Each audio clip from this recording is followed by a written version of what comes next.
at the end of the day, for a lot of retailers, it's still that in-store experience that's moving the needle from a sales perspective.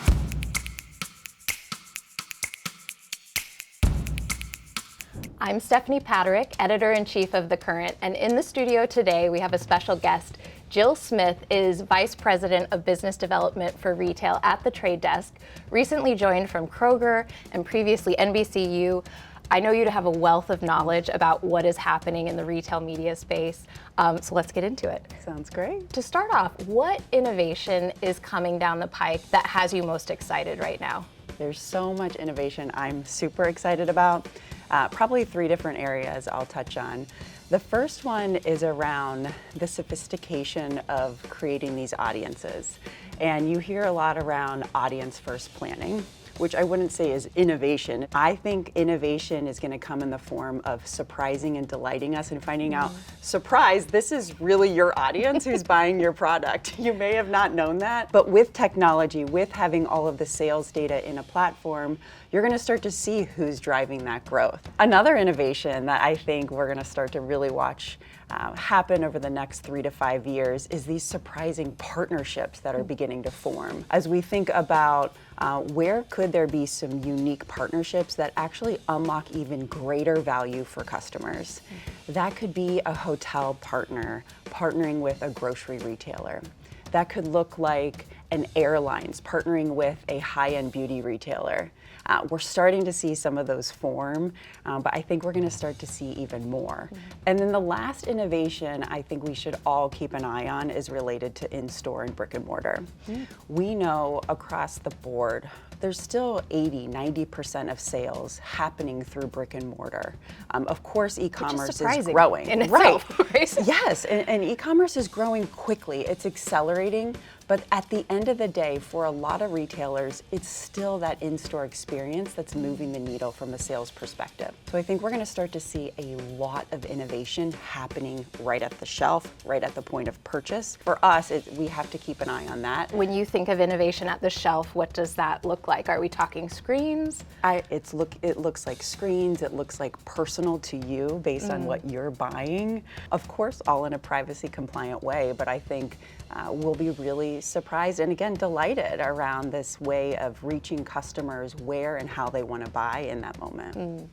I'm hearing so many people in the retail media space right now talk about a second wave coming. There's a sense that a foundation has been laid and we're sort of moving into the next era. What does that wave look like to you? I smile because it's like, what wave are we in? Are we in 1 still, heading into 2, heading into 3? It's just such an exciting time to be in retail media and to work in retail. I think there's 3 waves that are coming that we need to keep an eye on. Number 1 is operational efficiencies. At retail media networks, you'll start to see new hires happening, bringing in talent who has an expert experience and background in operations. Areas where you can really shift from more manual workflows and high touch that have been instituted because of the early days of the retail media. As we gear up for the next wave, it's about gearing us up for more scale and automation. And that's where operational talent, tech partners can really play a role in that next wave. Number 2, it really will be around how do we maximize performance and growth for brands?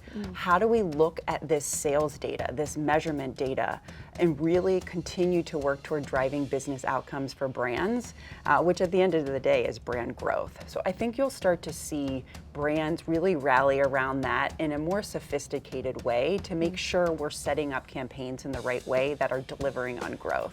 And then finally, I would say a lot of retail media networks have started 10 years ago, 8 years ago, 5 years ago. And there's been this really nice organic growth. Brands want to lean in. Brands want to test. They're seeing that they can actually close the loop on their media activations. But in this next wave, we're a bit at a turning point where there has been so many retail media networks introduced.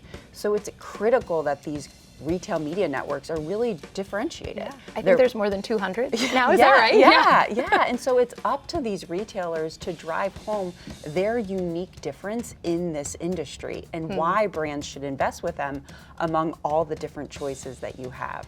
So there's going to be an element of more demand driving that you'll start to see from these retail media networks, where the early days were just keeping up with the demand, keeping up with that organic growth. Now we need to start really driving that demand and talking about the value that the retail partner can bring. Yeah, in a really proactive way, oriented to scale. Right.